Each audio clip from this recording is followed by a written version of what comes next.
नमस्कार. शालेय संस्कार या यूट्यूब चॅनेलमध्ये आपले स्वागत आहे.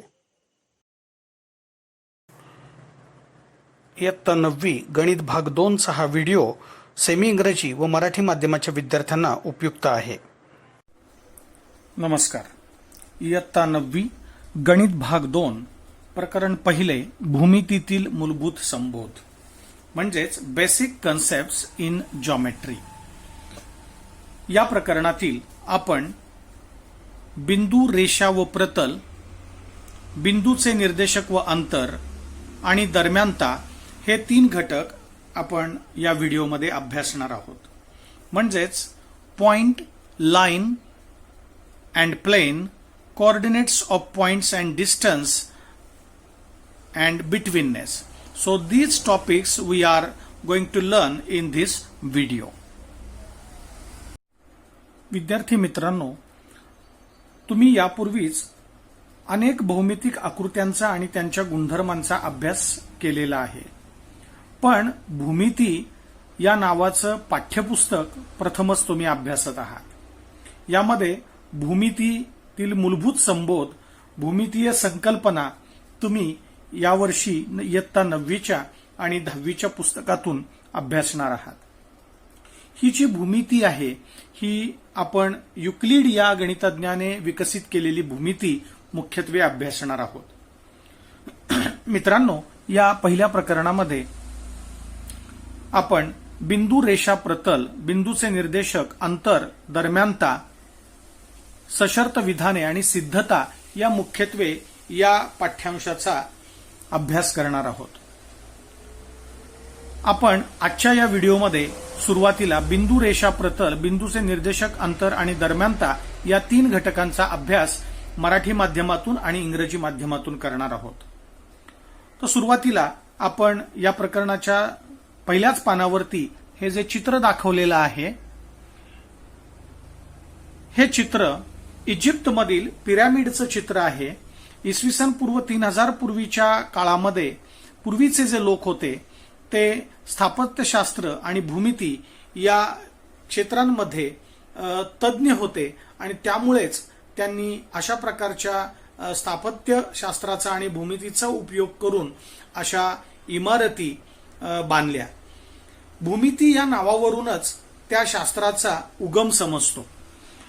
मुळात भूमिती हा शब्दच कसा तयार झाला आहे तर भू म्हणजे जमीन आणि मिती म्हणजे मापन.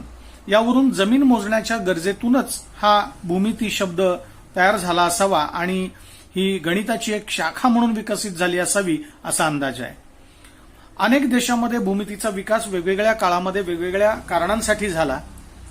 विशेषतः ग्रीक देशामध्ये या भूमितीचा विकास फार पूर्वीपासून झाला आणि खूप विकसित अवस्थेपर्यंत पोहोचला. पिरॅमिडची सावली मोजून समरूप त्रिकोणांचे गुणधर्म वापरून पिरॅमिडची उंची ठरवल्याची कथा तुम्ही कदाचित ऐकली असेल. पायथागोरस, थेल्स यासारखे गणितज्ञ हे ग्रीक देशामध्ये होऊन गेले. पायथागोरस हा थेल्सचाच विद्यार्थी होता. आपल्या भारतीय प्राचीन ऋषीमुनींना, गणितज्ञांना देखील भूमिती या विषयाचे सखोल ज्ञान होते. वैदिक काळात भारतीय लोक यज्ञकुंडाची रचना करण्यासाठी भूमितीय गुणधर्मांचाच उपयोग करत असत. दोरीच्या साह्याने मापन कसे करावे, विविध आकार कसे तयार करावेत याचा उल्लेख आपल्याच प्राचीन शल्वसूत्रामध्ये आढळतो. आणि नंतरच्या काळात आर्यभट्ट, वराहमिहिर, ब्रह्मगुप्त, भास्कराचार्य इत्यादी अनेक गणितज्ञांनी या भूमिती विषयामध्ये मोलाची भर घातली असल्याचं तुम्ही कदाचित ऐकलं असेल. Standard 9, Maths 2, Chapter 1, Basic Concepts in Geometry. In this video, we will learn point, line and plane, coordinates of points and distance and betweenness. Let us start the first chapter. Did you recognize the adjacent picture? It is a picture of pyramids in Egypt. Built 3000 years before Christian era. How the people were able to build such a huge structures in so old time It is not possible to build such a huge structures without developed knowledge of geometry and engineering. The word geometry itself suggests the origin of the subject. It is generated from the Greek words geo. Geo means earth and metria means measuring. So it can be guessed that the subjects must have evolved from the need of measuring the earth. Measuring the earth means measuring the land. Geometry was developed in many nations in different periods and in different ways for different constructions. The first Greek mathematician Thales had gone to Egypt, and it is said that he determined the height of pyramid by measuring its shadow and using properties of similar triangles. Ancient Indians also had deep knowledge of geometry. In Vedic period, people used geometrical properties to build altars. The book of Shalva Sutra describes how to build different shapes by taking measurements with the help of string. In course of time, the mathematicians Aryabhatta, Varahamihir, Brahmagupta, Bhaskaracharya and many others have given valuable contribution to the subject of this geometry and developed it. आता आपण बिंदू, रेषा आणि प्रतल यांचा अभ्यास करूया. ज्याप्रमाणे आपण संख्यांची व्याख्या करत नाही त्याप्रमाणेच बिंदू, रेषा आणि प्रतल यांच्या व्याख्या केल्या जात नाहीत. भूमितीतील हे मूलभूत संबोध आहेत. रेषा व प्रतल हे बिंदूंचेच संच आहेत आणि रेषा म्हणजे सरळ रेषा असाच अर्थ आपण घेणार आहोत. We do not define numbers. Similarly, we do not define a point, line and plane also. These are some basic concepts in geometry. Lines and planes are the sets of points. Keep in mind that the word line is used in the sense straight line only. बिंदू, point. भूमितीतील सर्वात लहान म्हणजे सूक्ष्म आकृती बिंदू आहे. बिंदू दर्शवण्यासाठी नेहमी इंग्रजी कॅपिटल अक्षरे वापरतात.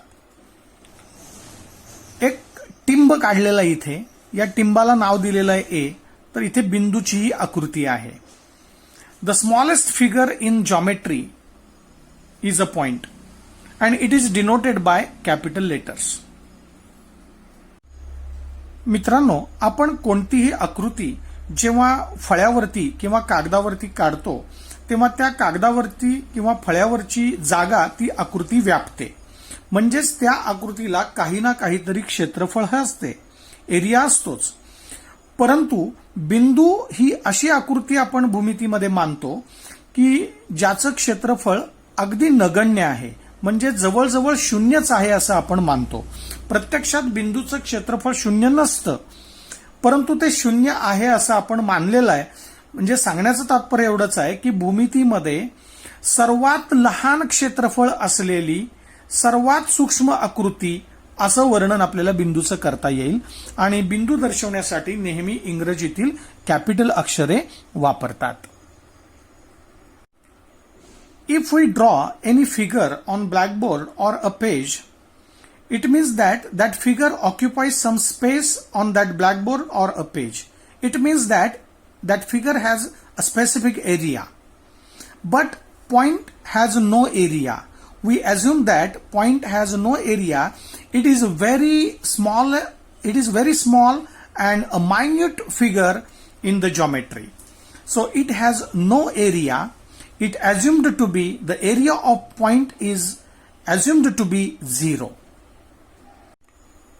आता आपण रेषा ही संकल्पना समजावून घेऊया. लाईन. इथे एक रेषा दाखवली आहे. या रेषेचं नाव रेषा एल असं आपण लिहू शकतो, म्हणजेच लाईन एल असं इंग्रजीत लिहू शकतो. आणि इथे अजून एक दुसरी रेषा दाखवली आहे. या रेषेवर दोन बिंदू दाखवलेले आहेत. एक आहे बिंदू ए आणि दुसरा बिंदू आहे बी. हे दोन्ही बिंदू एकाच रेषेवर आहेत. मग या रेषेचं नाव आपण रेषा ए बी किंवा रेषा BA असं लिहू शकतो. म्हणजे लाईन BA किंवा लाईन AB असं लिहू शकतो. म्हणजे रेषेचं नाव दोन प्रकारे आपल्याला लिहिता येतं. एक, बाणाच्या टोकाकडे इंग्रजीतलं स्मॉल लेटर वापरून आपण रेषेचं नाव दर्शवू शकतो, किंवा त्या रेषेवरचे जर दोन बिंदू आपण घेतले तर त्या दोन बिंदूंनी नामनिर्देशित अशी आपण ती रेषा लिहू शकतो. म्हणजेच जर दोन बिंदू घेतले असतील A आणि B त्या रेषेवरती, तर त्या रेषेचं नाव रेषा AB किंवा रेषा BA असं लिहू शकतो. तेव्हा रेषा अशी दोन प्रकारे आपल्याला त्याची नावं दर्शवता येतात. आता रेषा या संकल्पनेचा अधिक विचार करूया. रेषा हा अनंत बिंदूंचा संच असतो. म्हणजे या रेषेवर जवळ जवळ असे अनंत बिंदू आहेत. जसे या रेषेवरती इथे दोन बिंदू दाखवलेले आहेत आणि दोन बिंदूंचा नामकरण केलेलं आहे, म्हणजे त्यांना नावं दिलेली आहेत, तसे नाव न दिलेले असे अनंत बिंदू या रेषेवरती आहेत. आणि अशा अनंत बिंदूंचा संच म्हणजे ही रेषा आहे. म्हणजेच रेषेवर अनंत बिंदू असतात हे तुमच्या लक्षात आलं असेल. रेषेला दोन्ही बाजूला बाणाची टोके असतात. इथे दिसत आहेत रेषेला बाणाची टोके आहेत, याही रेषेला बाणाची टोके आहेत. मग ही बाणाची टोके त्या रेषेची अमर्यादता दर्शवतात. अमर्यादता म्हणजेच रेषेला मर्यादा नसते, रेषेला निश्चित लांबी नसते. रेषा ही बाणांच्या दिशेत म्हणजे या दिशेत ही अशी इकडे पाहिजे तितकी लांब वाढवता येते आणि इकडे सुद्धा या बाणाच्या दिशेत पाहिजे तितकी लांब आपल्याला ती वाढवता येते. ही पण रेषा या बाणाच्या दिशेत दोन्ही बाजूला अशी इकडे आणि इकडे वाढवता येते. A line is a set of infinite points, means a line contain infinite points. There are so many points on this line, that is infinite points on this line. The arrow indicates that we can extend this line towards that direction, means we can extend it on this direction as well as in this direction also. A line has no definite length, and the word line is used in the sense of straight line only. So this is the concept of line, and we can write the name of line in two ways. One type is if we write small letter for a line, here line L, and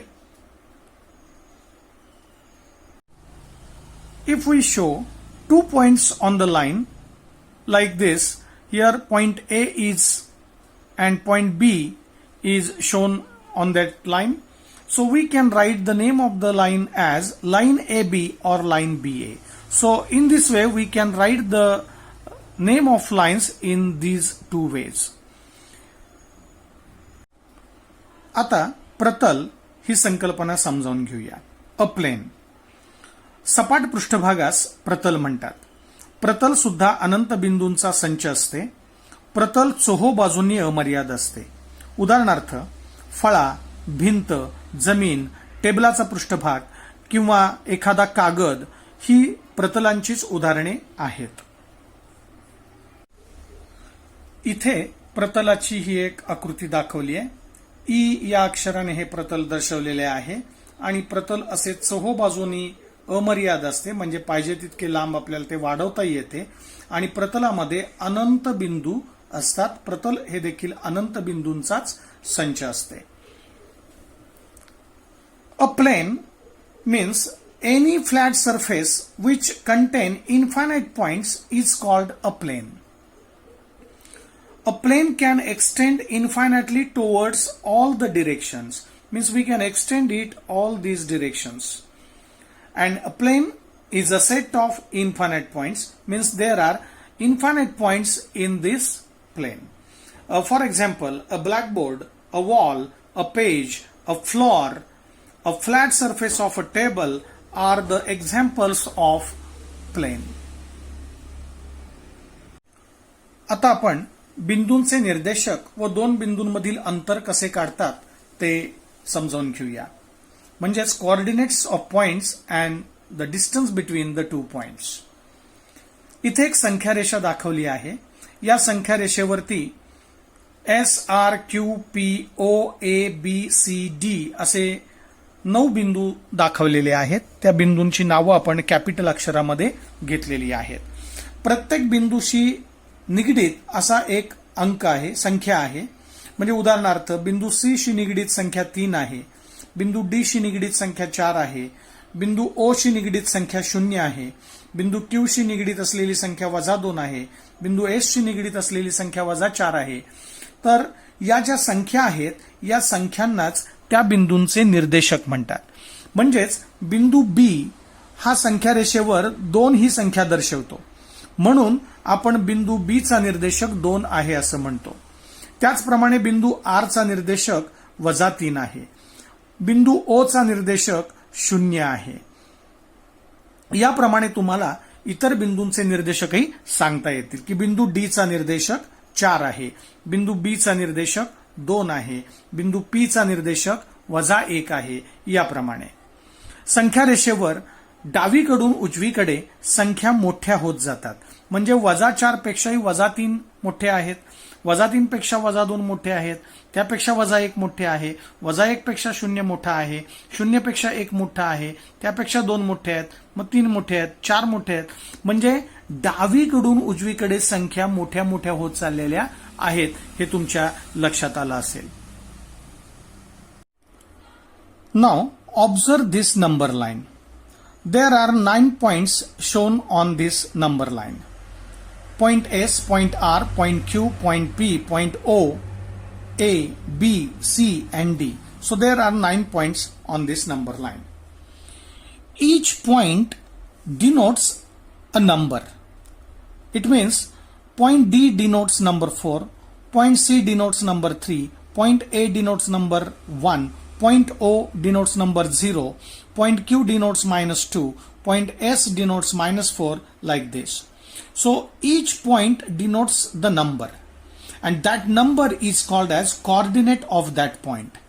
Means the coordinate of point B is 2, the coordinate of point Q is -2, the coordinate of point R is -3, coordinate of point C is 3, coordinate of point D is 4.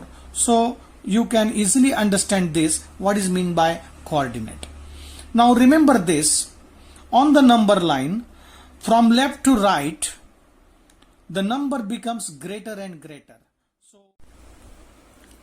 So -3 is greater than -4, -2 is greater than -3, -1 is greater than -2, 0 is greater than -1, 1 is greater than 0, 2 is greater than 1, 3 is greater than 2 and 4 is greater than 3. So on this number line from left to right the number becomes greater and greater. So remember this. आता आपण 2 बिंदूंमधील अंतर कसं काढतात ते अभ्यासूया. इथे एक संख्या रेषा दिली आहे. संख्या रेषेवर काही बिंदू घेतलेले आहेत. बिंदूंची नावं कॅपिटलमध्ये अक्षरामध्ये दाखवलेली आहेत. -4, -3, -2, -1, 0, 1, 2, 3, 4 हे त्या बिंदूंचे निर्देशक आहेत, आकृतीत दाखवलेला आहे. आता सुरुवातीला आपण 2 बिंदूंमधील अंतर कसं काढतात त्याची काही उदाहरणं पाहूया. समजा बिंदू A आणि D या 2 बिंदूंमधलं अंतर आपल्याला काढायचं आहे. वास्तविक आपण इथे संख्या रेषेवरती घरं मोजून सुद्धा अंतर तोंडी काढू शकतो की बिंदू A आणि बिंदू D मधलं अंतर आपल्याला काढायचं आहे. मग बिंदू A पासून बिंदू D पर्यंत आपण घरं मोजत जाऊ शकतो. बिंदू A पासून D कडे आपण जर घरं मोजत गेलो तर आपल्याला पहिलं घर B चं लागतं, मग C चं आणि मग D चं. म्हणजे A पासून जर घरं मोजायला सुरुवात केली तर 1, 2 आणि 3 असं 3 अंतर आहे A पासून D पर्यंतचं, हे आपल्या लक्षात येत आहे. म्हणजे 3 एकक हे अंतर आहे बिंदू A आणि D यांच्यातील. आता हे अंतर प्रत्यक्ष कसं काढायचं ते आपण पद्धत समजावून घेऊया. आपल्याला डिस्टन्स AD काढायचं आहे. डिस्टन्स म्हणजेच अंतर. A, D लिहायचं आहे. इथे कॉमा आवश्यक आहे कारण 2 बिंदू हे भिन्न बिंदू आहेत, त्यामुळे त्यांच्यातलं वेगळेपण दर्शवण्यासाठी इथे स्वल्पविराम आवश्यक आहे. म्हणजे डिस्टन्स AD बरोबर 2 कंसामध्ये वजा चिन्ह घ्यायचं आहे. मग या 2 कंसामध्ये मोठा निर्देशक या दोघांपैकी ज्याचा असेल तो पहिल्या कंसात लिहायचा आहे आणि लहान निर्देशक दुसऱ्या कंसात लिहायचा आहे.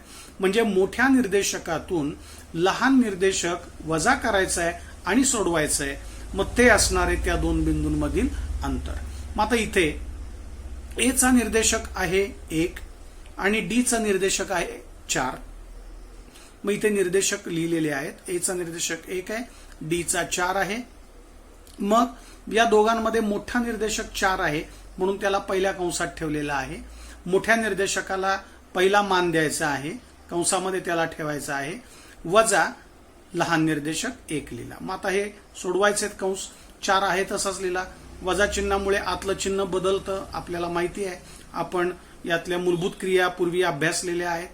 मग 1चं चिन्ह अधिक होतं ते वजा झालं, 4तून 1 गेले 3. इथे डिस्टन्स एडी आलं 3 आणि आपण मगाशी मोजलं होतं घरं की 3च अंतर येत आहे. मग आता इथे लक्षात आलं असेल तुमच्या की कोणत्याही 2 बिंदूंमधलं अंतर हे नेहमी ऋणेतर वास्तव संख्या असते. अंतर कधीही ऋण नसते. अजून काही उदाहरणं पाहूया म्हणजे तुमच्या लक्षात येईल. आता डिस्टन्स ओडी काढूया. हा बिंदू ओ आहे, याचा निर्देशक 0 आहे आणि डी चा निर्देशक 4 आहे. मग इथे दोघांचे निर्देशक इथे लिहिलेले आहेत.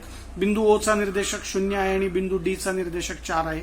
मग मोठ्या निर्देशकाला पहिल्या कंसात लिहायचं आहे आणि छोटा निर्देशक दुसऱ्या कंसात आहे आणि या दोघांची वजाबाकी करायची आहे. म्हणजे 4 वजा 0. मग 4 आहे तसा, वजा 0, 4तून 0 गेले 4 आणि इथे आपण घरं मोजू शकतो. 1, 2, 3, 4 म्हणजे ओडी अंतर आहे 4. आता डिस्टन्स आरसी काढूया. मग संख्या रेषेवरून पहिले आपण यांचे निर्देशक इथे लिहिले. आर चा निर्देशक वजा 3 आहे, सी चा निर्देशक 3 आहे आणि इथे आपण संख्या रेषेवरती मोजूही शकतो त्यांच्यातलं अंतर किती आहे. आर पासून सी कडे घरं मोजत जाऊया. 1, 2, 3, 4, 5, 6 म्हणजे हे अंतर 6 एकक येणार आहे. आता पाहूया 6 येत आहे का. मग यासाठी आपण मोठा निर्देशक पहिला लिहिला.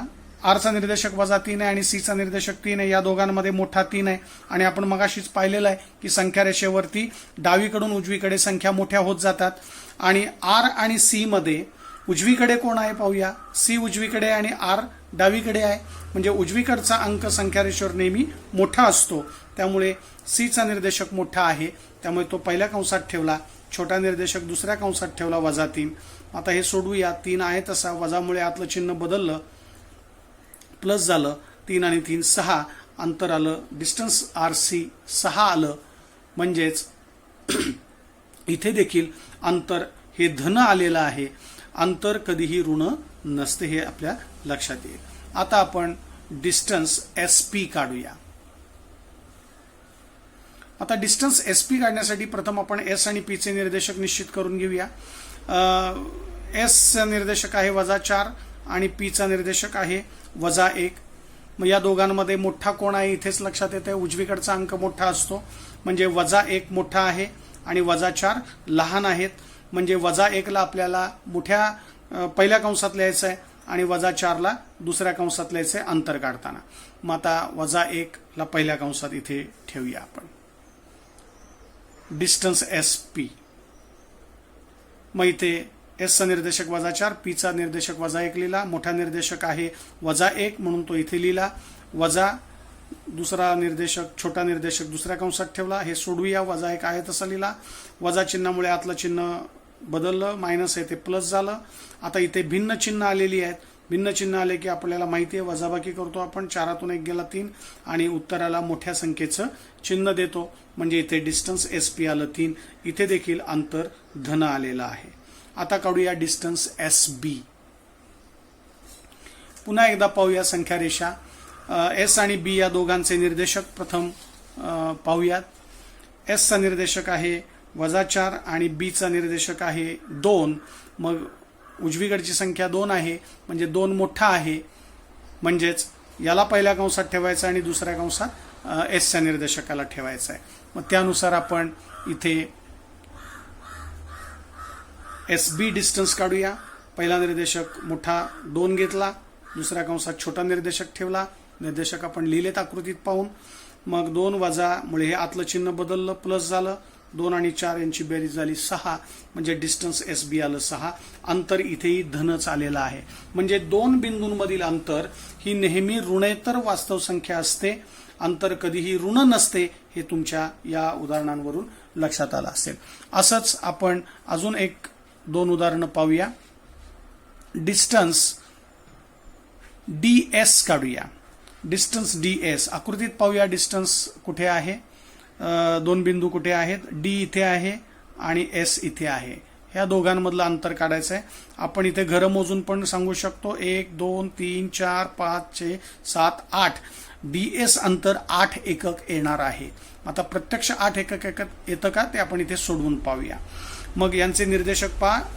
S चा निर्देशक -4 आहे आणि D चा निर्देशक 4 आहे. मी ते 4 उजवीकडे आहे, म्हणजे हा निर्देशक मोठा आहे आणि -4 लहान आहे, म्हणजे मोठ्या निर्देशकाला पहिल्या कंसात लिहायचं आहे, म्हणजे D चा निर्देशक पहिल्या कंसात लिहायचा आहे आणि दुसऱ्या कंसात -4 लिहायचा आहे. मग तेच आपण इथे लिहूया. डिस्टन्स DS काढूया. मोठा निर्देशक पहिल्या कंसात लिहिला, D चा निर्देशक 4 होता, S चा निर्देशक -4 होता. मोठ्या निर्देशकाला पहिल्या कंसात लिहिलं, वजा बाकी करायचे म्हणून हे वजा चिन्ह, कंसात दुसरा छोटा निर्देशक लिहिला -4. या दोघांची वजाबाकी करूया. 4 आहे तसं लिहिले, वजा चिन्हामुळे आतलं चिन्ह बदललं, ते प्लस झालं. 4 आणि 4 8. इथेही अंतर धन आलेलं आहे. अशा पद्धतीने आपल्याला बरीच उदाहरणं या संख्या रेषेवरच्या प्रत्येक 2 बिंदूंमधील अंतर आपल्याला काढता येईल. फक्त लक्षात ठेवायचं आहे की 2 बिंदूंमधलं अंतर ही नेहमी ऋणेतर वास्तव संख्या असते, म्हणजे ऋण नसते. ऋण सोडून धन किंवा शून्य हे अंतर त्याचं येऊ शकतं. आता आपण डिस्टन्स OR काढूया. O चा निर्देशक आहे 0, आकृतीत पाहिला आपण. R चा निर्देशक -3 आहे.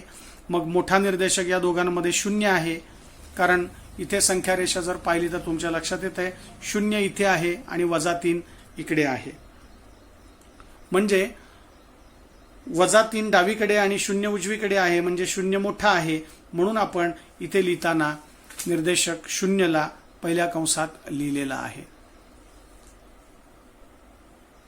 मग यांची वजाबाकी करूया. 0 मोठा निर्देशक लिहिला, छोटा निर्देशक दुसऱ्या कंसात. मोठ्या निर्देशकातून छोटा निर्देशक वजा करायचा आहे. मग 0 आहे तसं लिहिला, वजा चिन्हामुळे आतलं चिन्ह मायनसचं प्लस झालं. 0 अधिक 3 3. इथे देखील अंतर धन आलेलं आहे.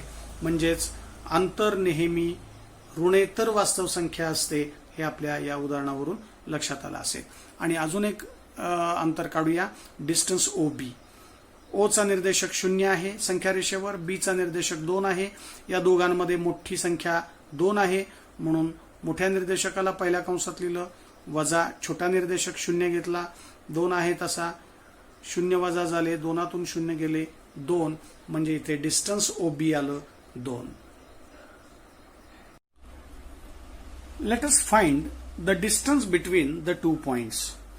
Observe this number line. There are 9 points on this number line. So let us find the distance AD. The coordinate of point A is 1 and coordinate of point D is 4. So we have to subtract smaller coordinate from the larger coordinate. So here larger coordinate is 4. So take 4 in the first bracket minus smaller coordinate in the second bracket. So 1 is in the second bracket. So 4 minus 1, 4 as it is, minus 1, so it becomes plus 1 becomes minus 1, so 4 minus 1 is equal to 3. So distance AD is equal to 3. Here the distance between any 2 points is a non-negative real number, means distance never be negative. Now let us find another distance between the 2 points. So distance OD. So coordinate of point O is 0 and coordinate of D is 4. So I write here coordinate of O is 0 and coordinate of D is 4. So put larger coordinate in the first bracket. So 4 in the first bracket and small coordinate in the second bracket. So 4 minus 0 is 4. So distance OD is 4. Here again we observe that the distance between the 2 points is always positive. It means it's never be negative. Now let us find out distance RC. Here the coordinate of point R is -3 and coordinate of point C is 3. Now observe this number line where these 2 points are on the number line. Point C is on the right hand side and point R is on the left hand side. Now 3 is on the right hand side and -3 on the left hand side, and we know that from left to right the number becomes greater and greater. It means the right hand side coordinate is greater than the left hand side's coordinate. So here 3 is greater than -3. So here we have to find distance RC. So 3 is greater coordinate, so put 3 in the first bracket and smaller coordinate in the second bracket. So -3 is in the second bracket. So subtract them. 3 minus of -3, minus of minus become plus. So 3 plus 3 is 6.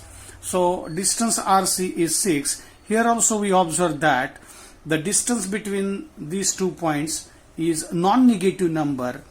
It means distance never be negative. Similarly, we can find the distance between SP now.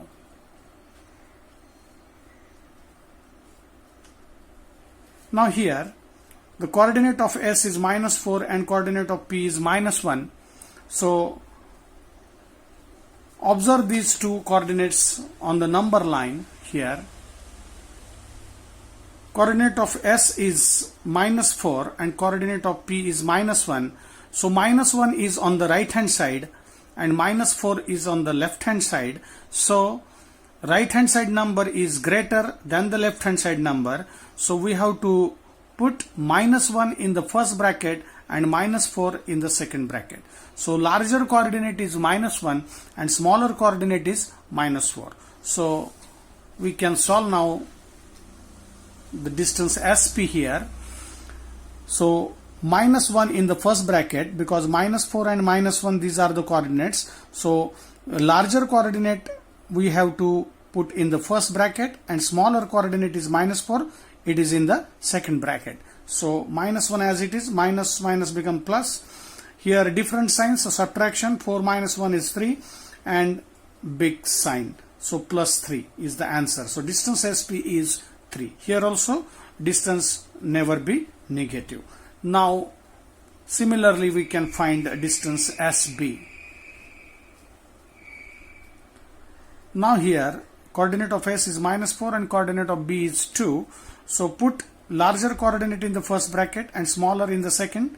So 2 minus of -4, minus of minus become plus. So 2 plus 4 is 6. Similarly you can find distance QC.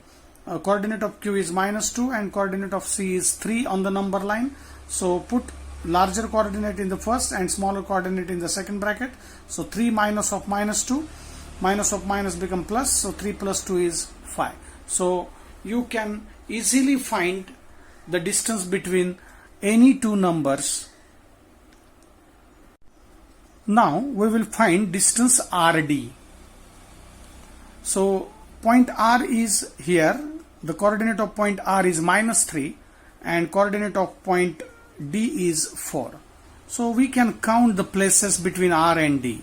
So 1, start from R. RD distance we have to find. So start from R.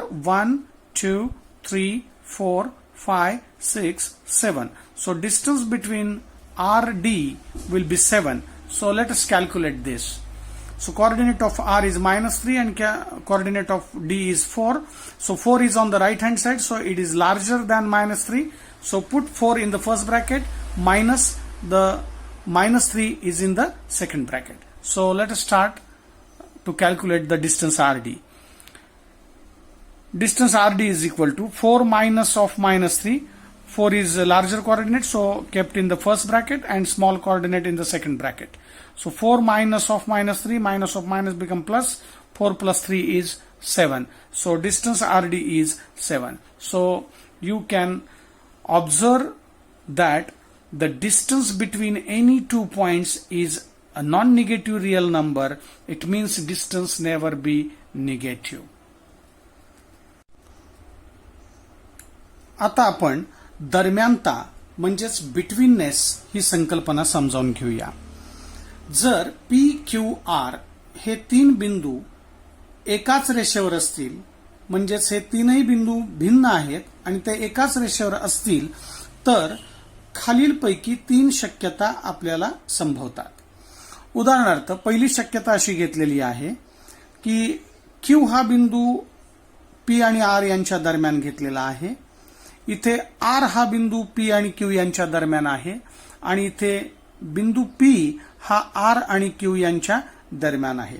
अशा 3च शक्यता आपल्याला संभवतात. यापेक्षा वेगळी शक्यता असणार नाही. मग आता इथे बिंदू क्यू हा पी आणि आर यांच्या दरम्यान घेतलेला आहे. मग आकृती जर आपण पाहिली तर त्यामध्ये पण दिसतंय की क्यू हा पी आणि आर यांच्या दरम्यान आलेला आहे. मग आकृतीत जसं दिसतंय तीच दरम्यानता चिन्हामध्ये अशी लिहितात P dash Q dash R. याचं वाचन करताना P dash Q dash R असं करायचं आहे. म्हणजेच याचा अर्थ असा आहे की बिंदू पी क्यू आर हे एकरेषीय असून बिंदू क्यू हा पी आणि आर यांच्या दरम्यान आहे असं आपल्याला सांगता येईल. इथे बघूया आपण. इथे आर हा बिंदू पी आणि क्यू यांच्या दरम्यान आहे. मग हेच चिन्हामध्ये ही दरम्यानता अशी लिहितात P dash R dash Q. म्हणजेच आर हा बिंदू पी आणि क्यू यांच्या दरम्यान आहे. असंच तिसऱ्या शक्यतेच्या बाबतीत आपल्याला म्हणता येईल. इथे बिंदू पी हा आर आणि क्यू यांच्या दरम्यान आहे, म्हणजेच R dash P dash Q अशी दरम्यानता आपल्याला सांगता येईल. आणि याचा अर्थ असा आहे की बिंदू आर पी क्यू हे 3ही बिंदू एका रेषेवर असून बिंदू पी हा आर आणि क्यू यांच्या दरम्यान आहे. म्हणजे जेव्हा जेव्हा 3 बिंदू एका रेषेवर असतात तेव्हा त्यांच्यामध्ये दरम्यानता संबंध हा असतोच. मग आता आपण एक एक दरम्यानता संबंधेवरून छोटंसं सूत्र तयार करायला शिकूया. आता पहिली शक्यता ही घेऊया P dash Q dash R. याचा अर्थ आहे क्यू हा बिंदू पी आणि आर यांच्या दरम्यान आहे आणि हे 3ही बिंदू एका रेषेवर आहेत असा दरम्यानतेचा याचा अर्थ असतो. मग आता इथेच आपल्याला कळतंय की या 2 बिंदूंमधलं अंतर हे सर्वात मोठं आहे. म्हणजे पी आर मधील अंतर सर्वात मोठं आहे, पी क्यू मधील अंतर पी आर पेक्षा लहान आहे आणि क्यू आर मधील अंतर पण पी आर पेक्षा लहान आहे. म्हणजे ही छोटी अंतर कोणती यातली पी क्यू आणि क्यू आर ही दोन अंतरे लहान आहेत पी आर पेक्षा. म्हणजेच इथे आपण दरम्यानतेचं सूत्र असं लिहू शकतो या पहिल्या शक्यतेवरून की डिस्टन्स पी आर बरोबर, म्हणजे मोठं अंतर प्रथम घेतलं ते equal to distance P Q plus distance Q R. म्हणजे ही 3 बिंदू म्हणजे एका रेषेवरचे 3 गावं आहेत असं समजूया. म्हणजे उदाहरण द्यायचं झालं तर पुणे, तळेगाव, लोणावळा अशी 3 गावं आहेत. मग पुणे टू तळेगाव अंतर, तळेगाव टू लोणावळा अंतर म्हणजेच पुणे टू लोणावळा अंतर. मग तेच आपण इथे सूत्रबद्ध केलेलं आहे. हे डिस्टन्स पी आर बरोबर डिस्टन्स पी क्यू अधिक डिस्टन्स क्यू आर. मग हेच डिस्टन्सच्या स्वरूपात सुद्धा लिहिता येतं किंवा डिस्टन्स शब्द न लिहिता नुसतं असंही लिहिता येतं पी आर बरोबर पी क्यू अधिक क्यू आर. आता दुसऱ्या शक्यतेचा विचार करूया. इथे शक्यता दरम्यानतेची अशी आहे की P dash R dash Q. याचा अर्थ आहे बिंदू आर हा पी आणि क्यू यांच्या दरम्यान आहे आणि हे 3ही बिंदू एकरेषीय आहेत. मग यावरून सूत्र लिहूया पी क्यू बरोबर पी आर अधिक आर क्यू. हे मोठं अंतर डावीकडे घेतलंय आणि आतली छोटी 2 अंतरांची बेरीज उजवीकडे आहे. म्हणजेच हे डिस्टन्स मध्ये असं लिहिता येईल डिस्टन्स पी क्यू बरोबर distance P R plus distance R Q. आता तिसऱ्या शक्यतेवरून सूत्र लिहूया. इथे शक्यता आहे R dash P dash Q. म्हणजेच पी हा बिंदू आर आणि क्यू यांच्या दरम्यान आहे हे आकृतीत पण आपण दाखवलेले आणि हे तिन्ही बिंदू एकरेषीय आहेत. मग आता सूत्र असं तयार होईल, डिस्टन्स आर क्यू बरोबर distance R P plus distance P Q, म्हणजेच आर क्यू बरोबर R P plus P Q. आणि या दरम्यानतेचा उपयोग करून आपण पहिला जो सराव संच आहे 1.1 तो आपण सोडवणार आहोत. Now let us learn the topic betweenness. If point PQR are three distinct collinear points, there are three possibilities as below. Here the three possibilities are shown in the three figures. So first possibility is, here point Q is between P and R. Here point R is between P and Q. And in the third possibility, point P is between R and Q. So let us discuss one by one. So in the first possibility, point Q is in between P and R. So we can write this betweenness symbolically as P dash Q dash R. So we can write symbolically as P dash Q dash R. And from this possibility, we can write the formula as distance PR is equal to distance PQ plus distance QR. So we can write here the formula, and this formula we can write in this way also. Instead of distance, we can use only letters. PR is equal to distance PQ. So instead of distance PQ, we can write only PQ, and instead of distance QR, we can write QR only. So PR is equal to PQ plus QR. So from the first possibility, we can write the betweenness. Here point Q is between P and R, and all these 3 points are collinear. Collinear means all the 3 points are on the same line. Now consider the second possibility. In this possibility, point R is between P and Q. It means symbolically we can write P dash R dash Q. And from this betweenness, we can write the formula distance PQ is equal to distance PR plus distance RQ. So we can write in this way also, PQ is equal to PR plus RQ. Here the meaning of this P dash R dash Q is PRQ, these 3 points are collinear, means they are on the same line, and point R is between P and Q. Now consider the third possibility. In this possibility, point P is between R and Q. So symbolically we can write this betweenness as R dash P dash Q. And from this betweenness, we can write the formula distance RQ, means larger distance is RQ, and RP and PQ are the small distances. So we can consider larger distance to the left hand side and sum of the smaller distances on the right hand side. So RQ is equal to RP plus PQ. So we can write in this way, or distance RQ is equal to distance RP plus distance PQ. So in this way we have learned the topic betweenness, and we have to